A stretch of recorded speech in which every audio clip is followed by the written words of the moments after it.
여태까지 3장에서는 결정 구조에 대해서만 공부를 했는데 결정 구조가 아닌 이제 비결정질 구조에 대해서도 좀 공부를 해보도록 하겠습니다. 여기 보면 우리가 주로 이렇게 규칙성 있는 결정에 대해서 공부를 했어요. 그래서 여기 보는 것처럼 이것은 크리스탈린 SiO2라고 해서 실제적으로 이것이 쿼르츠, 수정의 구조예요. 수정, 석영, 수정이라고 그러나 석영이라고 그러나 같은 말일 텐데 석영의 구조가 이렇게 돼 있어요. 여기 보면 이 빨간 것이 실리콘이고 뒤에 나오지만 파란 게 악시전이에요. 그럼 실리콘 하나에 악시전이 이게 4배 1을 하기 때문에 4개가 붙어야 되는데 요 위나 아래에 붙어 있는 삼각형 사각뿔이죠. 사각뿔의 중간에 실리콘이 들어가 있는 거예요. 근데 이걸 평면을 그려서 그냥 삼각형으로만 그려놨지만 사실은 요 하나에는 이 파란 게 4개가 붙어 있어야 돼요. 꼭지점을 생략했다고 보면 돼요. 위에 있는 붙어 있는 걸 생각하고 평면에 있는 것만 놨다고 하면 이런 모양을 보여요. 그래서 대부분의 금속, 그 많은 세라믹, 그 다음에 폴리머에서도 이런 결정 구조가 나타나요. 그러면 규칙성이 없는 재료는 없느냐? 당연히 많이 있죠. 우리가 그것을 여기 보면 너한 크리스탈린이나 혹은 아모르포스라고 불러요. 이 용어는 여러분이 꼭 알아야 되는데 아모르포스라는 말을 많이 써요. 너한 크리스탈린이라는 말보다 그 아모르포스라는 말을 많이 써요. 비정질, 결정질이 아닌 비결정질을 비정질이라고 부르는데 이런 크리스탈린이 여기 보면 long range order라고 되어 있어요. long range order라는 것은 규칙성이 멀리까지 퍼져 있다는 거예요. 당연하죠. 여기 이런 규칙이 있으면 여기도 있고 계속 갈 거예요. 이게 long range order예요. 먼 데까지 규칙성이 유지가 되는 거. 그런데 반해서 이 아모르포스 여기서 써 있는 걸 보면은 short range order라고 되어 있어요. 요걸 가만히 보면은 non crystalline 비정질의 SiO2를 가만 보면은 요 삼각형은 유지가 되어 있는데 삼각형들은 다 있죠. 빨간 거 실리콘 가장자리에 4개의 산소가 쌓고 있는 거는 있는데 그런데 여기는 그 4개의 삼각형들이 규칙성을 갖고 결합을 되어 있는데 여기는 그렇지 않죠. 여기는 다 이 링 하나에 보면 하나, 둘, 셋, 넷, 다섯, 6개가 쌓고 있는데 여기는 하나, 둘, 셋, 넷, 다섯에서 7개가 쌓고 있는 데도 있고 5개가 하나, 6개가 쌓고 있는 데도 있고 이렇게 불규칙해요. 여기 이런 데 5개가 쌓고 있죠. 그래서 이런 규칙성이 여기는 없다는 건 보일 거예요. 그래서 롱 레인지 오더는 없지만 여기 보면은 가까이는 사각형 틀은 구조를 유지하고 있단 말이에요. 그래서 숏 레인지 오더가 있는 경우도 있고 없는 비정질도 있어요. 아예 처음부터 흐트러진 거. 액체 같은 걸 보면은 그게 그대로 굳어지면은 액체 같으면은 자유롭게 있겠죠. 이런 것도 있고 아닌 것도 있어요. 하지만 어쨌든 롱 레인지 오더는 없는 물질들이에요.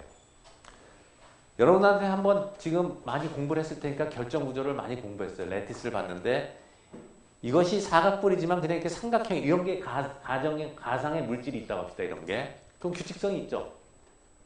그럼 이것도 이게 이렇게 해서 이것이 3차원으로 이렇게 쌓여있다고 봐요. 똑같이 위로. 무슨 말인지 알겠어요? 상상의 구조가. 원래는 요거 위에 4개의 산소가 있지만 산소가 3개밖에 없는 이런 트라이앵글라 속에 이게 들어가 있다고 하고 사이트에 이런 것들이 그대로 위로 쭉 연속돼서 3차원을 이루고 있다고 합시다. 그러면 결정 구조가 규칙성이 있는 결정이니까 여기에 브라베 레티스가 있겠죠? 이게 무슨 레티스인가 한번 가서 잘 생각해 보세요. 여러분 이게 무슨 레티스에 속하나 3차원으로 얘기하면 가서 보라고요.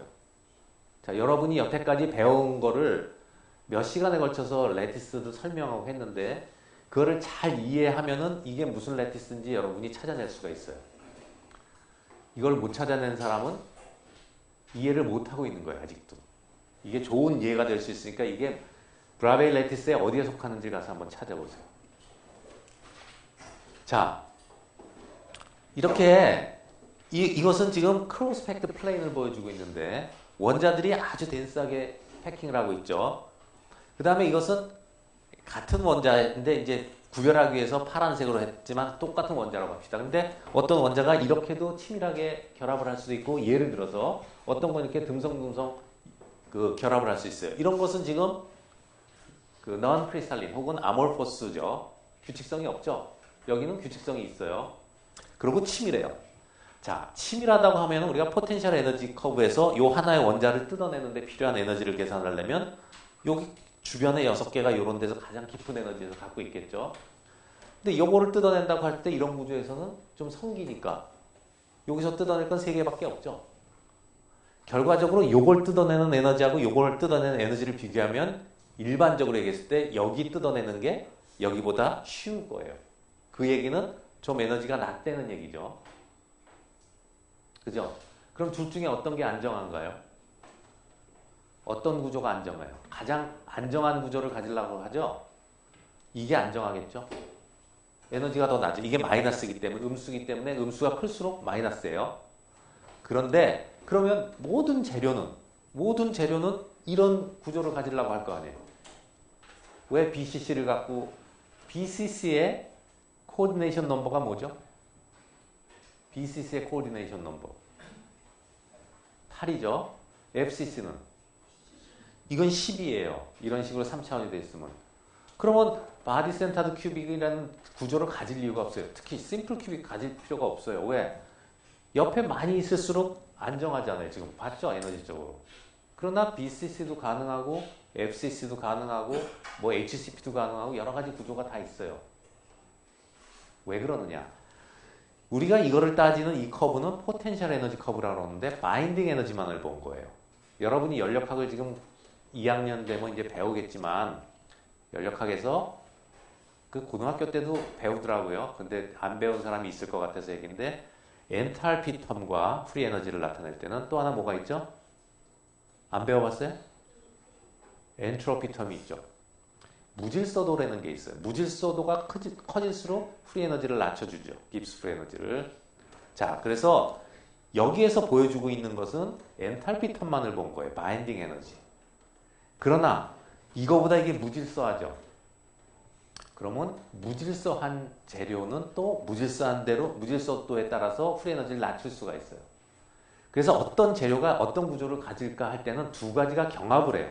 내가 이렇게 치밀하게 묻혀서 부딪혀가지고 프리 에너지를 낮추는 게 유리한가? 아니면 조금 무질서해져서 낮추는 게 유리할까? 두 개를 저울질해서 타협하는 선에서 구조가 결정이 돼요. 무슨 말인지 알겠어요? 그래서 프리 에너지는 토탈리 그 엔탈피와 엔트로피의 텀의 합으로 결정이 되기 때문에 우리가 일반적으로 재료가 안정하다 하는 때는 프리 에너지를 따지는 겁니다. 그리고 여기서 본 거는 바인딩 에너지는 엔탈피만 본 거예요. 그래서 엔탈피 측면에서는 이게 유리해요, 항상. 그렇지만 엔트로피 텀을 따지면 크로스펙트가 항상 유리하지가 않아요. 그러나 이렇게 무질서해지는 것보다 어떤 재료는 이거를 더 지키고 싶으면 그런 재료는 이렇게 크로스패킹으로 갈 거고, 그죠? 그 다음에 어떤 것은 이거보다 무질서해짐으로써 더 에너지를 낮출 수가 있으면 이런 거보다는 이렇게 갈 거예요. 뭐 BCC나 다른 것처럼 조금 더 개방된 스트럭처로 갈 수가 있어요. 그럼 그것들은 다 뭐에 의해서 결정되느냐? 외부 인자예요. 온도라든가 외부 주위 온도, 주위 압력, 그 다음에 뭐 조성도 하지만 이건 한 가지 조성이니까 온도와 압력 같은 거에 따라서 달라지는 거예요. 그래서 그때 말한 것처럼 FCC가 고온에서는 철이 FCC 구조를 갖다가 알로트로픽 트랜스포메이션을 912도에서 하면 밑에서는 BCC가 된다고 그랬죠. 왜 같은 철이 BCC도 가졌다, FCC도 가졌다 하느냐? 지금 뭐가 바뀌고 있어요?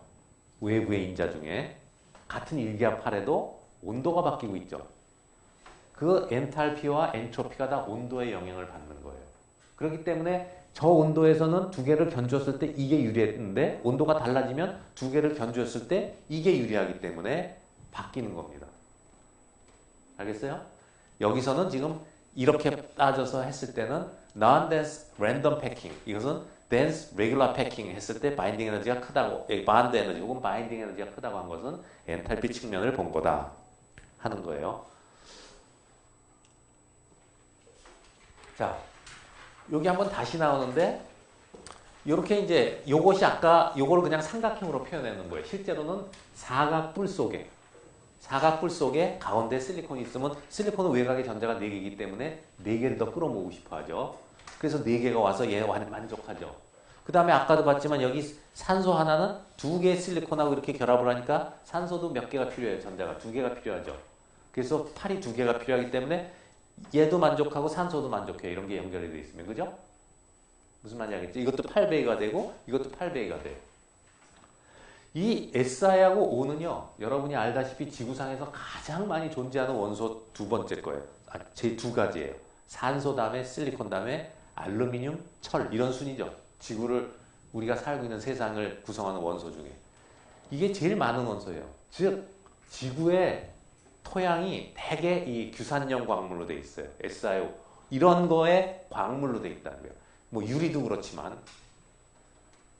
그래서 이런 걸로 돼 있는데 이런 것들이 쭉 순수하게 연결되어 있어서 결정을 이루면 그게 아까 말한 수정 같은 게 나올 수가 있는 거고요.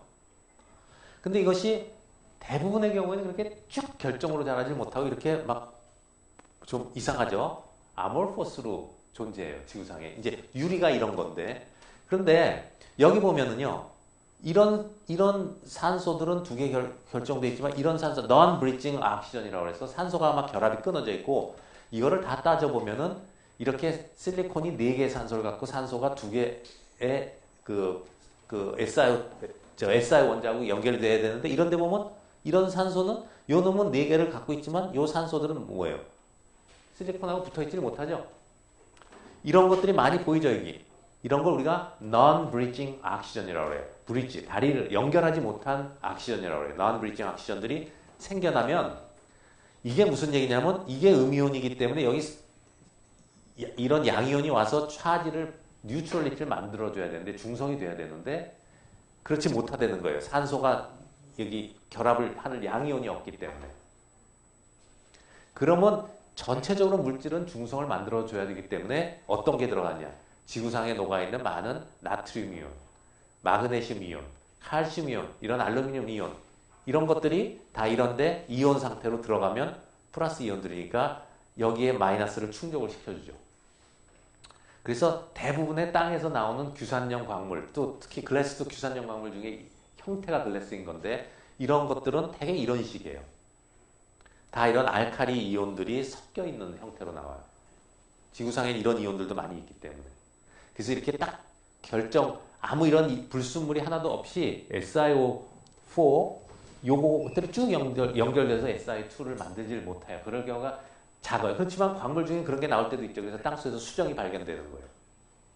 천연 수정들이 나오죠. 그것은 우연히 이런 것들이 그렇게 결정 구조를 이루고 나오는 것도 있지만 대부분의 땅들은 수정이 아니잖아요. 이런 불순물들이 들어가 있고요. 특히 이 소다 글래스라는 것은 이런 쪽에 NA가 들어가서 이게 NA가 소디움이죠.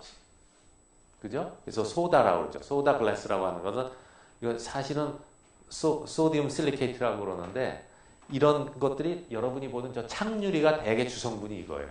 유리창에 하는 유리가 이 소디움 글래스예요. 소다 글래스. 그래서 이것이 비정질이다. 그리고 대개 글래스는 비정질이죠. 대부분이 투명한 게 다 글래스지만 이런 석영도 투명하잖아요. 그래서 우리가 글래스라고 지칭하는 것은 나중에 배웠겠지만 조금 다르긴 한데 일반적으로 글래스는 투명한데 이런 아몰포스입니다. 비정질입니다. 그래서 아몰포스도 좋은 특성들이 많이 갖고 있어요.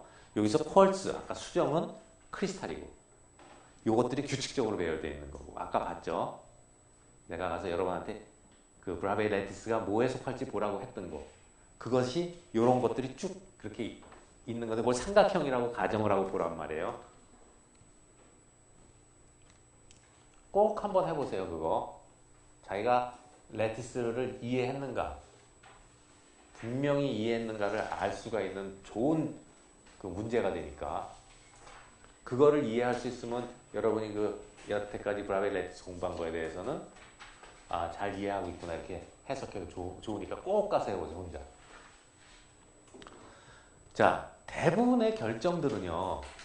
여태까지는 물질이 하나가 다 결정인 걸로 봤지만 대부분의 고체들은요. 그렇게 단결정으로 나오지 않습니다. 단결정이라고 하는 것, 싱글 크리스탈이라고 부르는 단결정은 덩어리가 처음부터 끝까지가 다 하나의 결정인 거예요. 근데 대부분의 경우에는 이렇게 폴리 크리스탈, 폴리가 여러 개라는 뜻이죠. 다결정을 의미합니다. 그래서 대부분은 이렇게 다결정체로 나타납니다. 그래서 여기 보는 것처럼 이게 하나하나가 결정이 이렇게 염색이 돼 있는데, 착색이 돼 있어요. 착색이 돼 있는데 이 결정 하나하나의 모양을 보여주고 있어요. 이렇게 복잡해. 그리고 이 사이즈는 큰 거부터 아주 미세한 것까지. 그래서 이런 게 아주 무지무지 작아서 수십에서 수백 옹스롱 정도의 그런 결정들로 군집합으로 되어 있는 폴리크리스탈을 우리가 나노크리스탈이라고 특별히 불러요. 나노크리스탈 들어봤는지 모르지만 나노라는 말은 10의 마이너스 9승을 얘기하잖아요. 그래서 나노크리스탈이라고 우리가 보통 요새 나노사이언스, 나노테크놀로지, 나노크리스탈 할 때는 굉장히 작은 크리스탈 이런 것들이 하나하나는 다 결정인데 우리가 배웠던 뭐 브라베 레티스 다 얘기할 수 있고 엑스레이 지금 나오는 것들이 아주 잔잔한 것들이 섞여 있어요. 그래서 요게 착색해서 이렇게 보여준 걸 하고요. 요 다음번에 여기 보면 크리스탈 사이즈가 1나노에서 큰 것들은 2cm까지 간다고 그랬죠.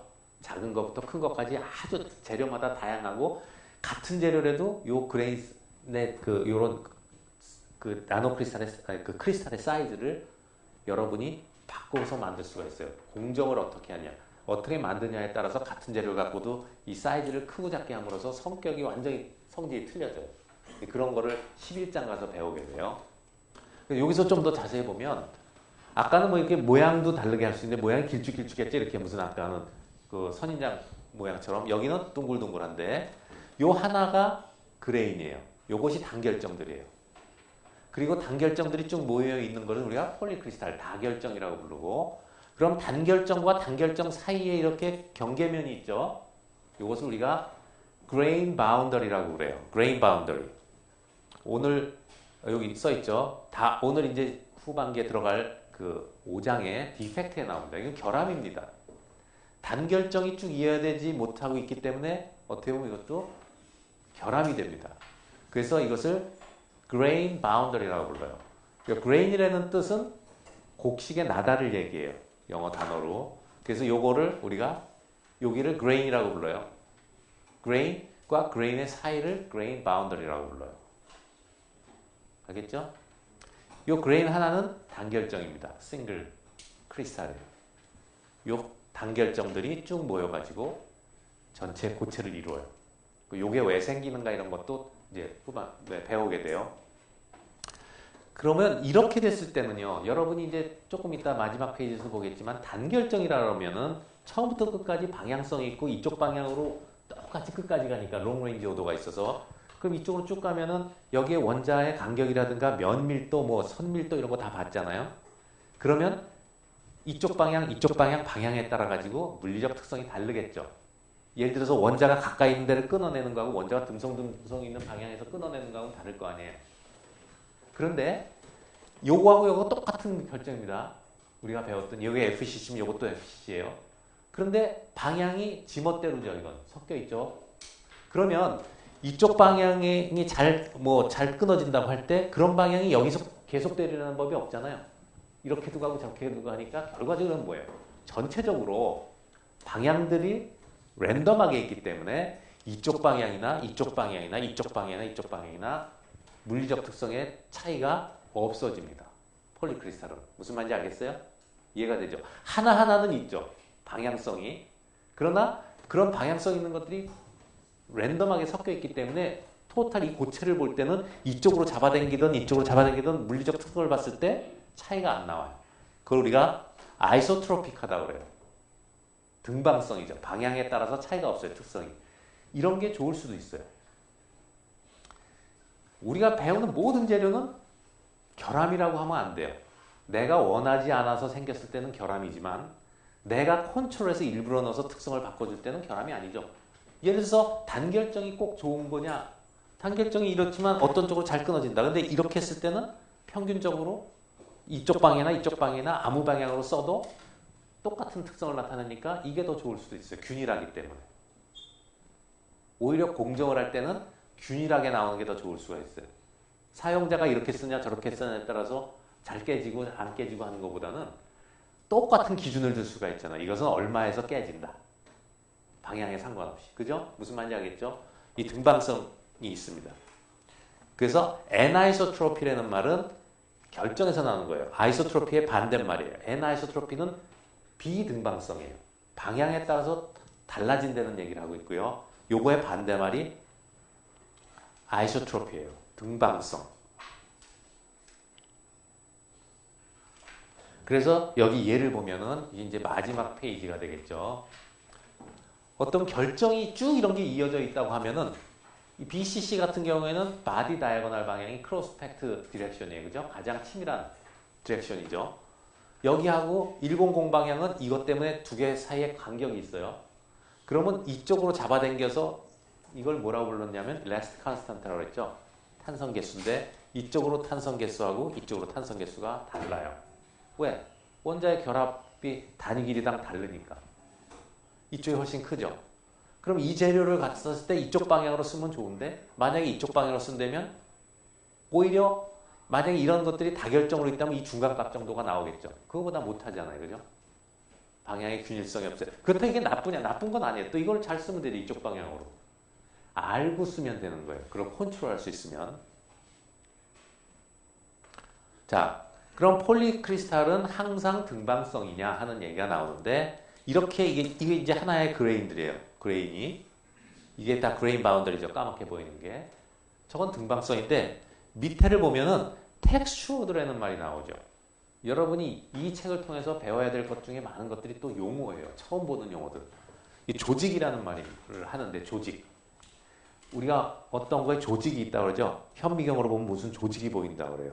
이런 섬유를 짰을 때도 조직이 이렇게 짰냐 저렇게 짰냐 조직이 보인다고 하듯이 우리가 전문 용어로 텍스처라고 그래요.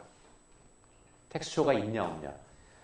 이 같은 거를요. 이런 물질을 한쪽 방향으로 예를 들어서 롤러로 민 겁니다.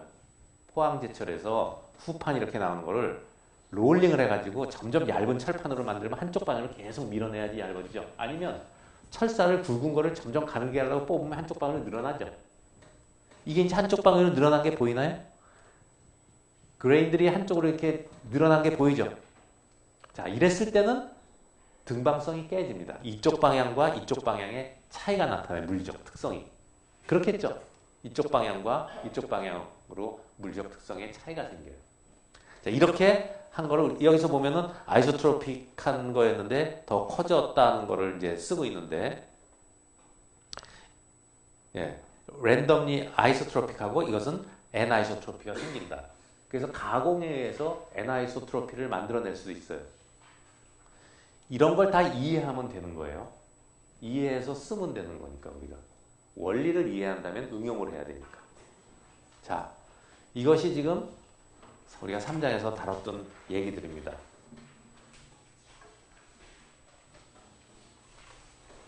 자, 그럼 5장에 Imperfections in Solids라는 제목으로 들어가 있어요. Imperfection이라는 것은 perfect가 완벽하다라는 뜻이니까 imperfection은 완벽하지 못하다는 거예요. 자, 다시 한번 얘기하지만 이 책의 여태까지의 전개를 보면 처음에 원자로 시작했죠. 그래서 고체로 갔어요. 결합을 배웠죠. 그 결합한 것들이 쭉 모여서 고체를 이루는데 어떤 고체를 배웠냐면 규칙적인 고체들을 배웠어요. 결합을. 자, 규칙적인 결합을 했는데 규칙적이 아닌 것도 좀 있다고 해서 조금 전에 그 비정질이라든가 이런 걸 결정해서 제외되는 걸 봤어요. 그럼 비정질 같은 거는 아까 봤지만 거기서는 결정 시메트리도 하나도 없어요. 그죠? 규칙성이 없으니까 거기 무슨 사축이 있고 뭐 이런 거 하나도 없죠. BCC다 이런 얘기를 붙일 수도 없어요. 그냥 비정질이에요. 그런데 어쨌든 결정에서 결정구조에서 얘기입니다. 결정구조에서 그렇게 완벽하게 결정이 다 원자들이 제자리에 있지 못하겠죠. 왜? 아까도 말했지만 무질서도라는 게 들어오기 때문에 그래요. 에너지를 낮추는 방법이 있거든요. 무질서해지면. 완벽하게 결정이 100% 자기 자리에 원자들이 다 있어서 전체 공간을 이루고 있으면 아주 퍼펙트하지만 그러면 무질서도가 제로죠. 그죠? 근데 아까 뭐라 그랬어요? 에너지는 그렇게 그 바인딩 에너지만 보는 게 아니라 무질서도가 크면 커질수록 에너지를 낮출 수가 있다고 했죠. 근데 원자가 규칙적으로만 쫙 있으면 무질서도가 하나도 없어요. 그럼 이쪽에서 에너지를 낮출 수 있는 텀이 없어요. 물론 그게 바인딩 에너지를 워낙 낮춰줘서 무질서해질 필요가 없다면 그런 모양을 갖겠지만 이 세상에 그런 건 없어요. 그래서 항상 결함이 생기는 겁니다. 임퍼펙션이 생겨요. 그래서 임퍼펙션은 이제 공부해요. 자, 이제 완벽한 크리스탈에서 어떻게 변하나 하는 것을 그 어떤 결함들이 있는가를 배우는 거예요. 완벽성에서 뭐가 빠져나가나. 요걸 공부하면 다음 챕터에서는 이런 결함을 통해서 일어나는 현상을 배우게 돼요. 확산이라는 현상을 배우게 됩니다. 그래서 1년에 이게 연속이 돼 있어요, 과목이. 자, 오늘 이제 그 중에서도 포인트 디펙트까지 아마 다루게 될 거예요. 여기서는 어떠한 타입의 디펙트가 있느냐, 우리가 그 숫자와 결함들을 컨트롤할 수 있느냐, 그 결함들 때문에 그 재료의 특성이 어떻게 바뀌느냐, 이게 나쁜 거냐, 뭐 이런 기타 등등을 공부하게 됩니다. 여기 말했지만 there's no such thing as a perfect crystal. 완벽한 크리스탈은 이 세상에 없어요. 그러면 수정, 아까 봤죠. 다이아몬드, 그거 단결정이거든요. 카본, 그거 완벽하냐. 그 안에 우리가 눈으로 안 보여서 그렇지만 결함이 다 있습니다. 핑크 다이아몬드 제일 비싸더라고요, 보니까. 이 세상에서 지금 존재하는 것 중에서 제일 비싼 다이아몬드가 핑크 다이아몬드가 890억 정도 하더라고.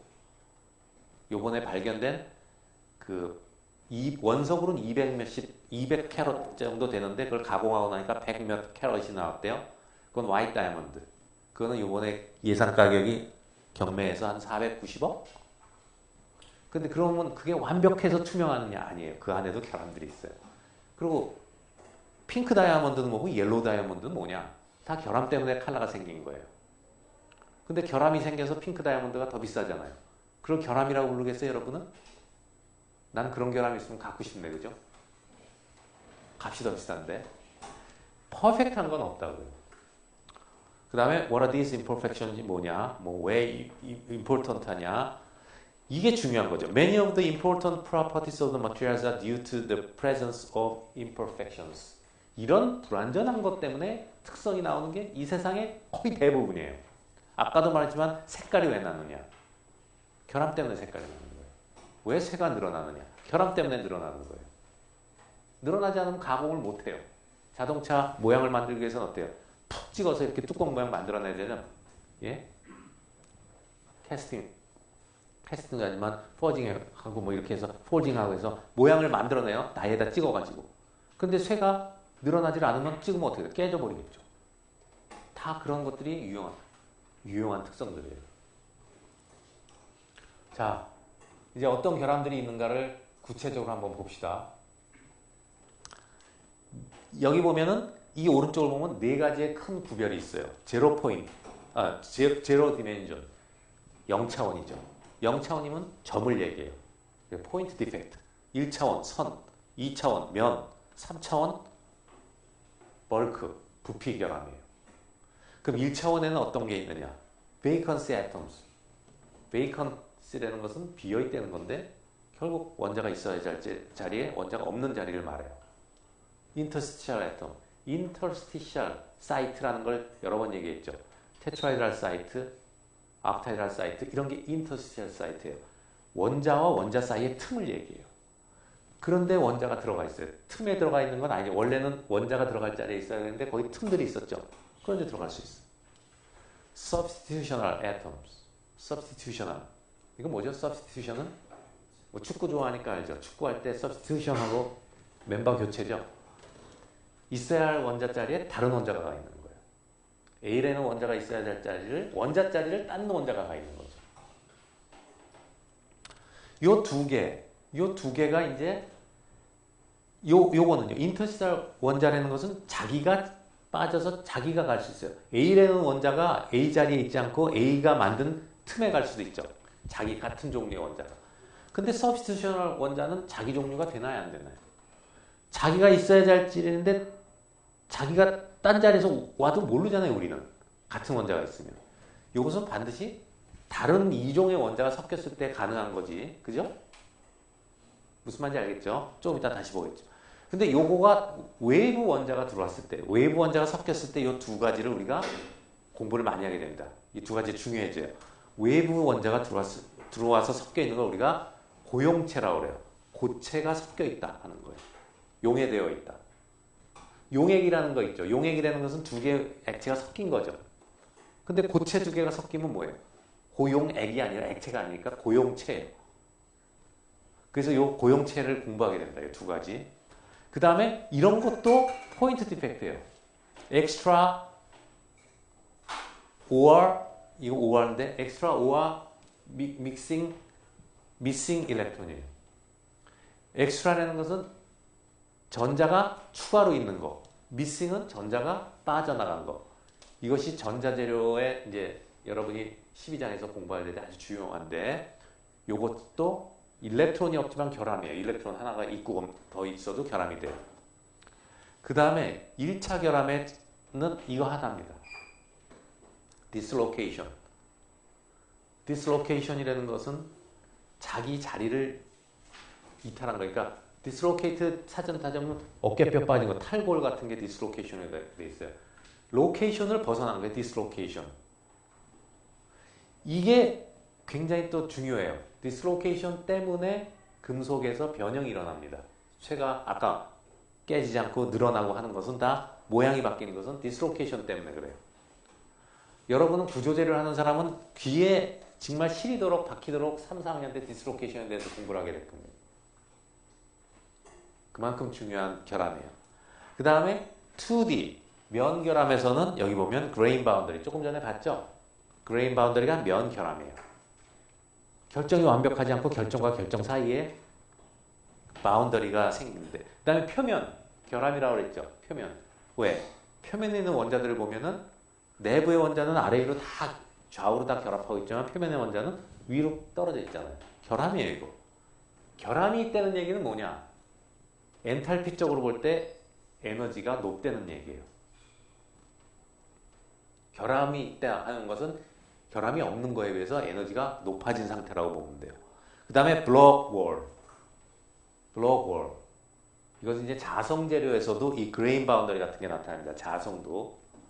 자석 물질. 자성을 띠는 물질에서도 이 도메인 월이라고도 하고 블록 월이라는 그 벽이 생겨요. 그러니까 그레인 바운더리 같은 게 생겨요. 그레인 바운더리도 일치할 때도 있고 일치 안 할 경우가 많습니다. 이건 18장 가서 배우게 돼요. 블록 월은. 이런 것들이 2차원 결함에 속함고 트윈 바운더리 같은 것도 있어요. 트윈 바운더리도 여기 다루게 되는데 3차원은 보이즈와 크랙 같은 거예요. 빈 공간. 3차원인데 공간이 비어 있어요. 속에 고체 속에 이렇게 큰 틈이 있어요. 그러면 베이컨스하고 보이드는 뭐가 다르냐? 베이컨스는 하나의 원자 자리고 크랙은 틈이에요. 가는 틈 같은 게 크랙. 갈라진 틈 같은 게 있다는 거고 보이즈는 좀 그거보다 좀 매스가 있는 거죠. 덩어리가 진 거예요. 그럼 여러분은 볼 때 스타이로폼, 스티로폴이라고 하는 거 그죠? 라면 뭐 케이스 같은 거 그릇 케이스 같은 거 있잖아요. 그걸 뜯어보면 속에 공기들이 많이 들어있어요. 이제 보이드 같은 게 많이 있어요. 근데 그게 결함이냐? 아니죠. 스타이로폼 같은 것은 일부러 보이즈를 만들어준다고요. 그러니까 이런 것들을 다 응용을 해서 우리가 유용한 성격을 얻는 거예요, 재료에. 중요한 것은 이것들이 뭔가를 이해하는 거예요. 이해해야지만 응용을 할 수가 있어요. 컨트롤할 줄 알아야 돼요. 이걸 제어할 줄 알아야 돼요. 만들어낼 수도 있고 안 만들어지게 할 수도 있어야 돼요. 내가 마음대로 컨트롤해야 되죠. 무슨 말인지 알겠죠? 그걸 알려면 이게 왜 생기는가 원인을 알고 그거를 이해해야지 컨트롤이 가능하다. 그래야지 응용을 할 수가 있는 거예요. 자, 하나씩 봅시다. 베이컨시, 그 다음에 솔리 솔루션. 아까 말한 두 번째, 이게 이제 점결함부터 오는 건데요. 점결함에 아까 위에서 보면은 여기 베이컨시, 인터스티셜 서브스티튜셔널, 그 다음에 엑스트라 미싱 일렉트론. 요거 하나, 요거 합쳐서 이걸 지금 고용체로 지금 밑에서 보는 거예요. 고용체. 고용체는 아까 substitutional atom이 있었고 interstitial atom이 있었죠. 그래서 substitutional solid solution이 있어요. 이것은 뭐예요? 두 개가 섞였는데 섞인 원자가 어디가 있는 거예요? 원래 있던 자리, A라는 원자가 있던 자리를 치환해서 들어간 거죠. 이것은 interstitial solid solution은 뭐예요? 원래 있는 원자들은 있는 구조에 그 테트라이드랄 사이트나 옥타이드 사이트나 혹은 다른 사이트 큐빅 사이트나 이렇게 그 공간이 좀 비교적 틈이 있는 데 가서 두 번째 원자들이 가서 박혀 있는, 그래서 섞인 거죠. 두 개의 원소가. 그래서 두 가지 고용체가 있어요. 우리가 치환형 고용체라고 그러고 이것을 삽입형 고용체라고 그럴 거예요. 침입형 고용체. 치환형, 침입형. 근데 원어로 알아두세요. Substitutional solid solution, interstitial solid solution. 그래서 interstitial solid solution의 경우에는 주로 작은 원자들이 들어가요. 왜냐하면 틈들이 지난번에 공간 계산해봤지만 작잖아요. 0.414 옥타이드랄 사이트죠. 테트라이드 사이트 0.225 사이즈가 작기 때문에 반경이 작은 것들이 들어가서 이런 작은 원소들이 공기 중에도 많이 있고 일부러 넣기도 하지만 이런 것들이 많이 녹아 들어가 있습니다. 카본이나 오크시전이나 나이트로젠 이런 게 빈틈에 들어갔어요. 그 다음에 이제 complete solid solution이라는 것은 하나 상대적으로 여기다 들었는데 complete solid solution은 뭐냐면 완전 고용체라는 얘기인데 대부분의 예를 들어서 A라는 물질에 B라는 물질이 원소가 들어간다고 해요. 그럼 A가 어떤 구조를 갖겠죠? 예를 들어서 A가 FCC 구조를 갖는 재료라고 합시다. 오케이? 그런 게 뭐 카파라고 있어요. 근데 뭐 여기 HCP를 지 스스로는 HCP를 갖는 구조를 갖는 게 들어갈 수도 있죠. 원소 상태니까. 근데 얘는 많이 들어가면은 무슨 생각을 할까요? 자기 HCP를 갖고 싶은데 얘는 무슨 구조예요? FCC 아니에요. 자기하고 틀리죠. 몇 개는 들어갈 수가 있어요. 근데 많이 들어가질 못해요. 우리가 그걸 뭐라 그러냐면 물도 그래요. 그러니까 액체도 그래요. 물에다가 알코올을 섞으면 섞이나요? 안 섞이나요? 100% 섞이죠. 자, 여러분이 다 이미 해본 거예요. 아버지 양주를 싹 쓱싹 보리차를 딱 섞어놓으면 아버지가 몰라요. 색깔만 맞춰놓으면. 왜? 섞이니까 100%. 완전 고용체이기 때문에.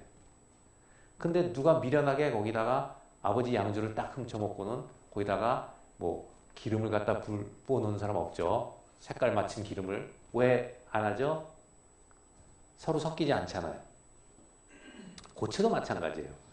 100% 치환되는 것을 우리가 완전 고용체라고 그래서 이게 되려면 일단 구조는 같아야 돼요. 무조건. 구조가 틀리면 섞일 수가 없어요. 오케이? 그래서 이 니켈하고 카파가 아주 대표적인 예인데 이온 반경도 비슷하고요. 원자 반경이죠. 이온 반경. 원자 반경도 비슷하고 구조도 똑같고 그래서 이런 경우에 아주 특수한 경우에는 하나씩 바뀌다 보면 100%가 바뀔 수도 있어요. 처음 구조를 갖다 하나씩 치환해도 끝까지 다 들어갈 수가 있다. 녹아 들어갈 수가 있다. 무슨 말인지 알겠죠? 그러니까 1대 9를 섞든 9대 1을 섞든 다 그 구조가 나와요. 근데 물에다가 그 기름을 섞을 때요. 그러면 물하고 기름은 섞이지 않잖아요. 그럼 실제적으로 여러분이 물하고 기름을 봤을 때 딱 섞이지 않고 있는데 그럼 물속에는 기름 원자가 하나도 없을까요? 들어가 있죠? 얼만큼? 그 온도에서의 고용 한계만큼 들어갑니다. 고용 한계라는 거 배웠죠? 그걸 우리가 솔유빌리티라고 그래요. 얼만큼 녹아 들어가느냐. 온도에 따라 함수예요. 달라요. 그럼 마찬가지로 기름 속에도 물 분자가 들어갑니다. 고용 한계만큼 그 온도에서. 그러나 그 양이 작은 거죠. 아주. 그러면 이런 것은 고용 한계가 없이 그냥 끝까지 섞이는 거예요. 완전히 믹서블이에요. 아주 특수한 경우예요. 그래서 요 휴մ 로서리 룰이라는 것은 이게 100% 섞이냐 안 섞이냐를 갖다가 가늠할 수 있는 그 룰을 얘기해요. 근데 뭐 이거 말고도 그 원자가도 맞아야 돼. 하나 2가고 하나 1가고 이러면 안 돼요. 차지도 맞아야 되고 일렉트로네가티비티도 비슷해야 되고 뭐 사이즈는 물론 비슷해야 되고 구조가 우선 같아야 되고 이런 것들이 있어요. 이런 조건이 잘 맞아 들어가면 그 완전 고용체가 가능하다는 거죠. 근데 대부분은 완전 고용체가 없어요. 거의 없어요. 알겠어요? 다 100% 섞이지는 않는다고요. 자, 우리가 이제 그 다음에 마지막으로 볼게 Electrons and holes in semiconductor라고 했는데 일렉트론은 잉여로 들어가는 거고 이 반도체에서 홀은 전자가 빠져나간 결함 자리를 얘기해요. 일렉트론 추가로 들어온 거고 요거는 나중에 이제 배우게 될 겁니다. 지금은 그냥 이런 것이 있다고 하지만 12장 가면 자세히 배우니까 우리가 5장에서 배울 것은 주로 이 vacancy, 이 solid solution 요거가 될 거예요. 그럼 하나씩 봅시다. vacancy. 자, 원자가 있어야 잘 빠졌죠? 자, 여기는 빠지니까 이 주변 원자가 이 안쪽으로 모이는 것처럼 그려놨죠. 그죠? 그 공간을 채우는 것처럼. 그때 그랬어요. 이건 모른다고 그랬어요. 그때 기억나나요? 포텐셜 에너지 커브 할 때 설명해 줬죠. 이게 이렇게 될지 더 벌어질지 몰라요. 이건 이게 그려놨지만.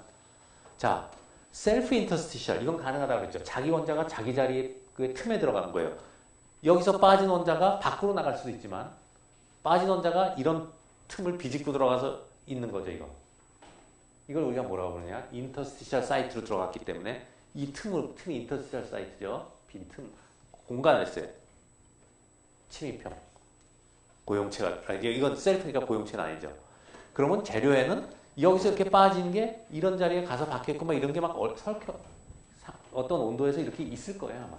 그게 안정하게. 이렇게 되면 무질서도가 생겨나죠. 이게 완벽할 때보다 이런 게 빠져서 이렇게 하면 무질서해지는 게 드러나죠. 그럼 무질서도 때문에 안정할 수가 있는 거죠. 어렵지 않고. 이거 토탈로 한번 봅시다. 이 부분은 빠져가지고 일로 갔으니까 이건 셀프 인터스티셜이에요. 여기는 베이컨시고. 이거는 뭐예요? 외부의 원자가 들어왔죠. 그래서 이것은 엑스트라, 이제 foreign atom이라고 불러요. foreign atom.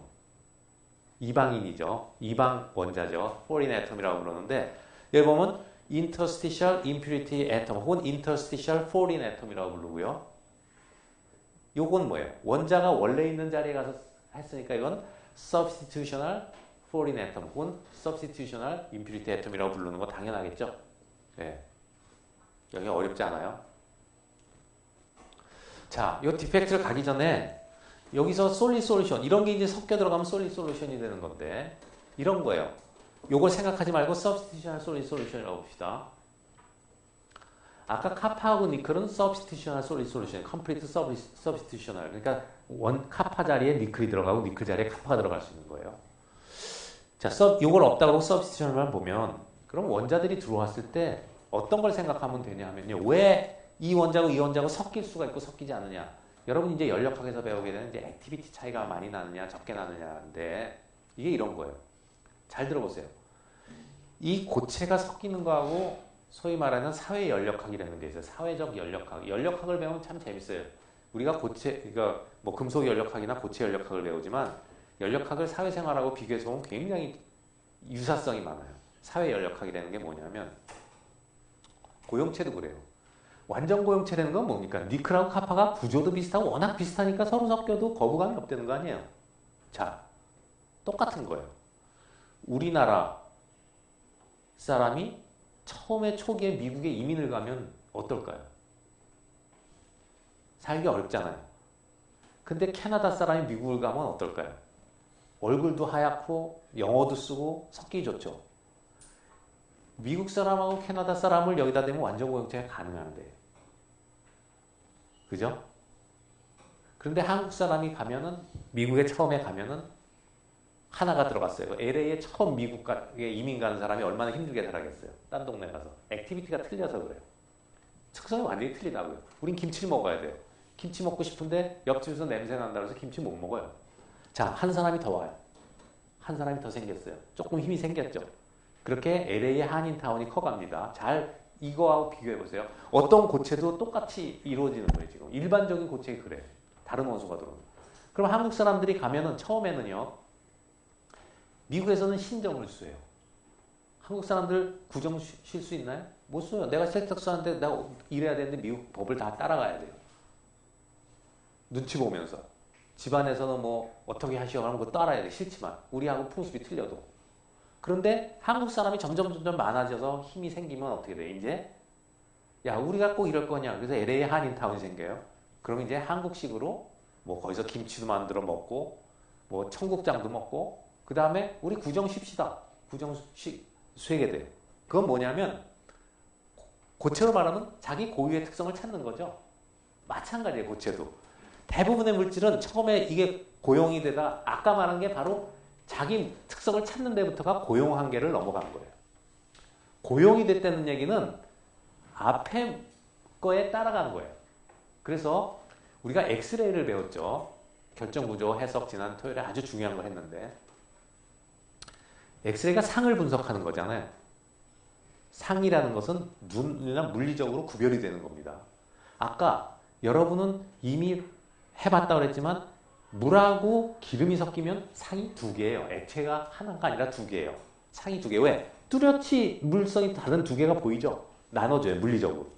그런데 보리차 같은 것은 아니면 술하고 물을 섞었어요. 양주에다가 물을 보리차를 탔어요. 이것은 구별이 안 되죠? 상이 하나입니다. 그건. 마찬가지로요. 우리가 엑스레이를 왜 찍었어요? 어떤 상인가를 구별하기 위해서 찍었죠. 그러면 여기에 만약에 A라는 거를 A만 있을 때 찍으면 뭐 BCC가 구조가 나왔다고 합시다. 거기 빨간 거는 원래 FCC 구조를 갖는 물질이에요. 근데 이게 한, 둘, 셋 들어올 때는 엑스레이 찍으면 무슨 구조가 나타날까요? BCC가 나타납니다. 왜? 얘가 가서 BCC 자리에 가서 있으니까. 물론 서브스티튜션 할 때 얘기해요. 인터스티션은 뭐 요런 틈으로 가니까 BCC가 나오겠죠. 근데 서브스티튜션을 들어가면 뭐가 달라진다 그랬어요? 그렇게 들어가지만 BCC의 그 픽이 나타나죠. 2, 4, 6, 8, 10 나타나지만 이놈들이 조금 시프트할 겁니다. 왜? 이게 사이즈가 크냐 작냐에 따라 가지고 이쪽으로 움직일 수도 있고 이쪽으로 양에 따라서 그거 배웠죠. 달라질 수 있어요. 그런데 한국 사람이 LA에 이제 한국 코리아 타운을 만들듯이 고용한계를 지나가면 어떻게 될까요? 이제 이게 이런 자리에 들어가다 지나가다가 고용한계 이상이 들어가면 어떻게 되나요? 여러분이 액체에서 생각해봐요. 물에다가 설탕을 집어넣어요. 설탕물이 되죠. 설탕물은 하나에 써 있습니다. 근데 고용한계를 넘어가서 설탕이 들어가게 되면 어떤 일이 벌어지죠? 이제 눈으로 보이죠. 두상이 됐다는 거 알겠죠? 왜? 설탕이 가라앉아 있는 게 보이거든요. 설탕과 물 두 개, 설탕물과 설탕의 두 상으로 갈라지는 겁니다. 마찬가지로 고체가 고용한계 이상을 들어가게 되면은 예를 들어서 FCC 물질이 어디까지는 이 BCC를 맞춰줘서 고용한계까지는 녹아 들어가요. 그 다음에 더 집어넣으면 어떻게 되냐? 더 들어간 것들은 덩어리를 줘가지고 이 안에 지들끼리 뭉쳐서 설탕 덩어리가 가라앉듯이 뭉쳐있게 됩니다.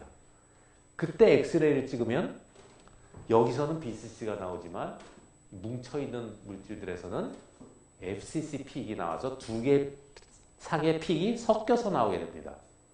알겠어요? 내가 왜 사회연력학 얘기를 했는지 알겠죠? 우리가 LA 가서 사는 걸 생각하면 이해가 돼요. 이게 고용 한계가 어디고 어떤가. 이 고용 한계라는 것이 온도에 따라 달라지거든요. 그죠? 설탕물도 온도를 높이면 많이 녹죠. 사람도 마찬가지예요. 이제 보통 사회연력학에서는 온도를 돈으로 얘기합니다. 경제력. 돈에 따라서 이런 조직이 생기는 것, 녹아 들어가 이런 것도 달라지는 겁니다. 알겠어요? 예를 들어서 돈이 많으면, 한국 사람들이 돈이 많으면 미국에 가서 소수 몇 명 안 들어가도 돈 많으면 떵떵거리고 우리끼리 야 우리 구정 세자 할 수 있어요. 돈이 없으면 가서 돈을 벌어서 하기 때문에 사회에 적응을 해야 돼요. 그러니까 가끔 사회 연력학을 가지고 이걸 설명을 해줄 건데 뭐 2학기 때 그렇고 그런 거 나올 때 이 사회 연력학 하면 굉장히 이런 우리가 배우는 연력학이 굉장히 실제로 거짓말에 있어요. 사회 연력학이. 경제하는 사람들이 많이 그런 생각을 합니다. 그 프리 에너지라는 것도 딱 보면은 바인딩 에너지는 제도고요. 엔트로피라고 했죠? 엔탈피. 엔탈피는 법, 제도입니다. 제도, 규칙, 규율. 그러니까 강하게 결속하는 거죠. 공산주의 같은 거를 얘기하면 돼요. 에너지를 낮추기 위해서 결속을 주장합니다. 우리는 뭐 하나다. 엔트로피는 자본을 얘기합니다. 돈. 엔트로피는. 그러니까 이게 두 개가 갈등을 하는 겁니다. 그래서 두 개가 싸워서 어떤 체제가 유지되는 거예요. 그러니까 공산주의는 엔탈피를 강조하는 사회고 자본주의는 돈을 강조하는 사회예요. 그 안에서 균형을 잡아서 살아야 되는 거예요. 무슨 말인지 잘 모르겠죠? 연력학을 배워오면 재밌어져요. 어쨌든 자, 그 다음에 그러면 이제 공부를 해야 되는 거죠. 저런 게 있다는 건 알았어요. 그럼 뭘 배워야 돼? 이해를 해야지 컨트롤한다 그랬죠? 자, 여기가 이해하는 식이 처음 나왔는데 굉장히 중요한 식이 나왔습니다. 여러분이 이 식을 알아요. 여러분이 저 식은 어디서 많이 보냐면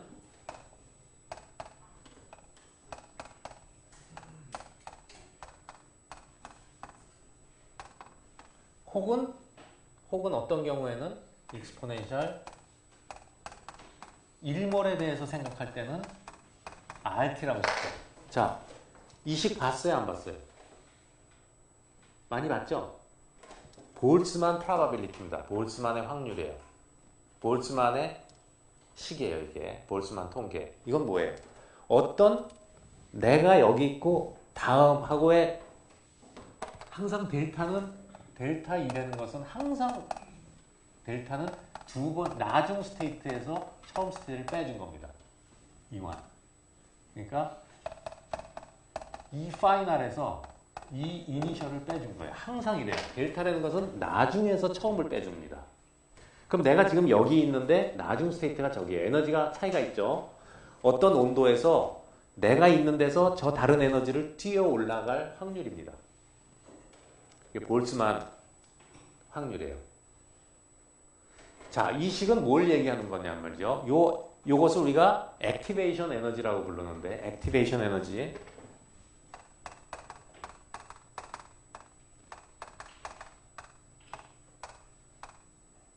액티베이션 에너지라고 부르는데요. 여기서는 액티베이션 에너지를 Q로 표현을 했죠. Q로도 많이 표현해요. 이건 일반적인 식이고, 볼츠만에서의 일반적인 식이고, 요것은 이제 우리가 이런 원자의 베이컨스라는 거 포메이션 할 때 보통 Q라는 걸 써요. 액티베이션 에너지로. D는 디펙트라고 해서 지금 달아놓은 거예요. 디펙트가 생기는데 필요한 에너지. 혹은 QV라고 써도 돼요. QV. 왜 그러냐면 지금 이건 베이컨스가 생기는 거를 얘기하는 거기 때문에 여기 이제 디펙트라고 했기 때문에 디펙트인데 이게 이제 베이컨스면 이게 베이컨스가 되는 거예요. V가. 그 마이너스고. 자, 이건 무슨 얘기냐? 이 식이 굉장히 중요하고 엄청 중요할 뿐더러 자주 나오니까 잘 보세요. 여기 보면은 만약에 이게 완벽한 크리스탈이에요. 완벽한 크리스탈은 원자들이 이렇게 있겠죠. 쭉 있어요. 그런데 베이컨스가 생기려면은 베이컨스가 생겨있는 자리하고 이게 있는 자리하고는 에너지의 차이가 있을 겁니다. 얼마냐면 베이컨스를 만들기 위해서 저 원자를 뜯어내야 되죠. 그냥 됩니까? 안 되죠. 그 에너지 차이만큼 있을 거예요. 그러면 여기 있는 거를 베이컨스를 뜯어내려면은 그 포텐셜에서도 봤지만 얼만큼 줘야지 뜯어지죠. 그 에너지가 이겁니다. 이게 액티베이션 에너지 뭐냐면 베이컨시 포메이션 에너지예요. 베이컨시 하나를 만드는 데 필요한 에너지입니다. 베이컨시를 하나 만드는 데 필요한 에너지예요. 이게 K이기 때문에 만약에 여기에 R로 쓰면은 베이컨시를 1몰 아보가드로 수만큼 만드는 데 필요한 에너지가 온다면 여기가 R이 돼야 돼요. 근데 보통 우리가 원자를 얘기할 때는 K로 쓰지 1몰로 안 해요. 잘. 알겠죠? 이게 K면은 하나, 이게 R이면은 K 곱하기 아보가드로 수가 R이 기체상수 R이니까 그럼 이게 1몰의 값이냐 하나의 값이냐에 달라지는 거예요. 보통 이 값을 얼마로 표현하냐면 여기 보면은 볼츠만 콘스탄트가 줄 퍼 애톰 K지만 일렉트론 볼트로는 8.62 곱하기 10의 마이너스 5승이에요. 일렉트론 볼트. 우리는 다 일렉트론 볼트 단위로 씁니다. 거의 대부분. 일렉트론 볼트는 무슨 말이냐? 1볼트의 전기장 하에 전하 1.6 곱하기 10의 마이너스 19승 쿨롱짜리 전하가 1볼트가 좀 땡겨갈 거 아니에요. 플러스 쪽으로 1볼트 사이. 그때 당겨간다는 것은 그만큼의 에너지입니다. 이게. 그래서 여러분이 볼트의 단위는 쿨롱분의 줄이에요. 쿨롱분의 줄에다가 일렉트론 볼트는 일렉트론의 단위는 쿨롱이죠. 그러니까 일렉트론을 곱하면 쿨롱이 지어지고 일렉트론 볼트가 줄, 에너지의 단위라는 게 나오죠. 그래서 두 개는 환산이 가능해요. 1.6 곱하기 10의 마이너스 19승을 여기다가 곱해주면은 이 값이 나옵니다. 일렉트론 볼트의 이게 쿨롱이 얼마예요? 1.6 곱하기 10의 마이너스 19승이죠. 그걸 곱하면 뭐가 나오겠어요? 이게 줄만 남으니까 이게 이 값이 나오겠죠. 이것을 1.6 곱하기 10의 마이너스 19승 쿨롱으로 나눠주면 8.62 곱하기 10의 마이너스 5승 일렉트론 볼트가 나와요. 왜 이 단위를 쓰느냐? 대개 이 단위들이요. 뭐 0.1에서 1 일렉트론 볼트 사이, 0.1에서 10 그 정도는 아니에요. 1 일렉트론 근처에서 왔다 갔다 해요. 이 값들이. 자, 그럼 이건 알았고요. 그럼 이건 뭐냐? 이게 확률이라고 했거든요. 확률. 그럼 이건 그런 얘기예요. 베이컨시가 하나 생기는데 이만큼 에너지가 필요한데 어떤 온도에서 이거를 뛰어넘을 확률이 몇 개냐. 어떤 온도에서 원자들이 다 에너지를 갖고 있겠죠. 열 에너지를 갖고 있어요. 그런데 고전력학적으로 얘기하면 저걸 뛰어넘어야 할 에너지가 1 일렉트론 볼트인데 내가 0.0 일렉트론 볼트, 0.01 일렉트론 볼트를 갖고 있다 하면 저걸 절대 못 뛰어넘지만 이런 우리가 확률적으로 얘기할 때는 뭐예요? 평균 에너지가 열 에너지가 0.01이지만 그 중에는 아주 일부 1 일렉트론 벗어나는 놈이 있죠. 그 확률이 얼마냐 하는 게 이거예요. 그래서 온도가 얼마일 때 이게 만약에 상온 300도 K라면 여기다가 300도 K를 곱해주면 되겠죠. 그죠? 이게 300도 K면은 상온이 실온이 300도 K 정도 되잖아요. 근데 27도 300도 K를 곱해주면 이 값이 약 0.025 나옵니다. 0.025 일렉트론 볼트로. 그러면 만약에 베이컨시가 하나 생기는데 필요한 액티베이션 에너지가 약 1 정도라고 하면 이게 마이너스 얼마예요? 익스포넨셜 마이너스 25승 나오죠? 0.025분의 40 나오죠? 이게 마이너스 40승 나와요. 무지 작은 숫자예요. 그런데 그러면 거의 그렇게 뛰어넘을 확률은 이 확률은 작아요. 하지만 그러면 어디서 생깁니까? 베이컨스가 생길 수 있는 것은 원자가 생길 수 있는 거죠. 원자가 이렇게 빽빽히 있는데 자 1세제곱센티미터 안에 원자가 몇 개가 있느냐 이거죠. 이 식을 보면 전체 중에 베이컨스의 숫자란 말이에요. 이게 바로 뭐죠? 확률이죠. 전체 중에 몇 개가 생기냐 하는 확률이죠. 보여요? 전체 이만큼의 가능성이 있어요. 원자들이. 그 중에 몇 개가 생기냐 하는 거예요. 이런 에너지를 끊고 올라갈 수 있는 확률이 몇 개냐는 거거든요. 이 식 알겠습니까?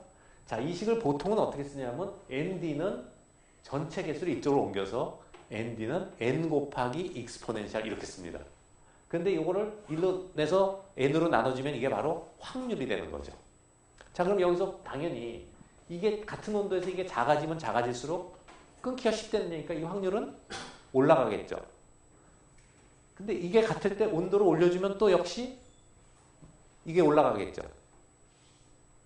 근데 그 양상이 익스포넨셜이니까 어마어마하게 빠른 속도로 증가하고 내려가는 거예요. 그 다음에 아까 이게 상온에서 0.025, 40분의 1 일렉트론 볼트고 이게 1 정도면 이게 이 익스포넨셜 마이너스 40승이다. 무지무지 작은 숫자일 거예요. 계산기로 들여보면. 그럼에도 불구하고 있는 건 왜 그러냐. 이게 워낙 많기 때문에 그래요. 그러면 이것을 어떻게 표시하느냐. 이 개수를 어떻게 표시하는 게 좋겠어요. 개수는 예를 들어서 부피에 따라 달라질 거 아니에요. 그러니까 어떤 단위 부피를 잡아야겠죠. 뭘로 잡는 게 좋을까요? 단위 부피를. 자, 옹스트롱으로 잡는 게 좋을까요?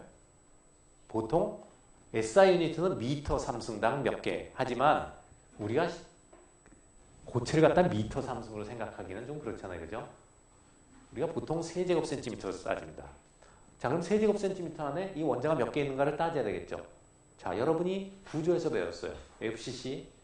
만약에 A라는 레티스 파라미터를 주면 몇 개 있는지 계산할 수 있겠죠. FCC는 그 유니트 셀 안에 4개가 들어가 있지. BCC는 유니트 셀 안에 2개가 있죠. 그런 걸로 해서 유니트 셀만 알면 1세제곱센티미터 안에 원자가 몇 개 있는지를 알 수 있고 그때 얘기했지만 대충 그게 10에 22승에서 10에 23승 정도 있어요.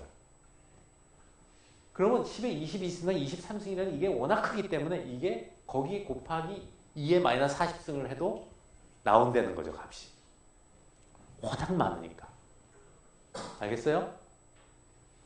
자, 굉장히 중요한 식이고 이 식은 여러 번 나옵니다. 그래서 꼭 알아둬야 돼요. 자, 그러면 실제적으로 아니 이걸 알아야지 이걸 알 거 아니에요. 이걸 어떻게 알죠?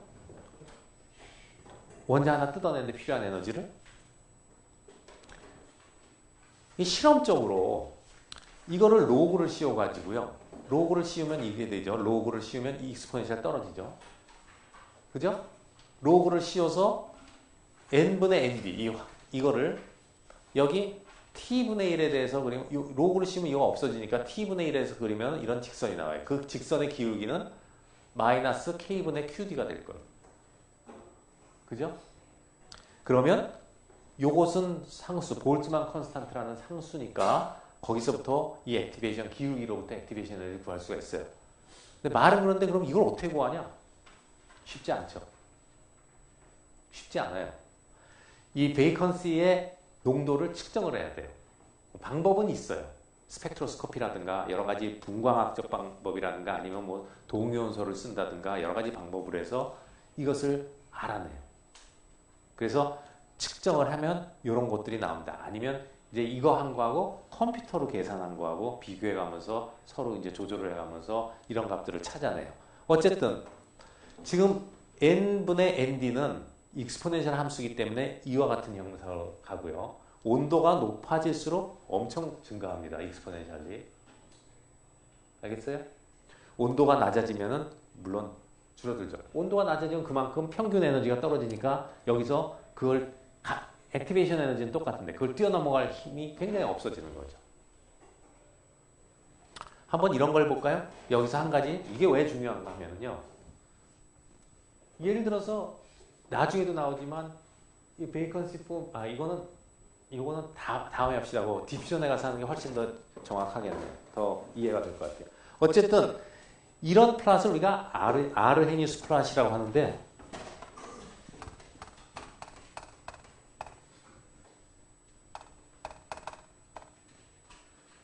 US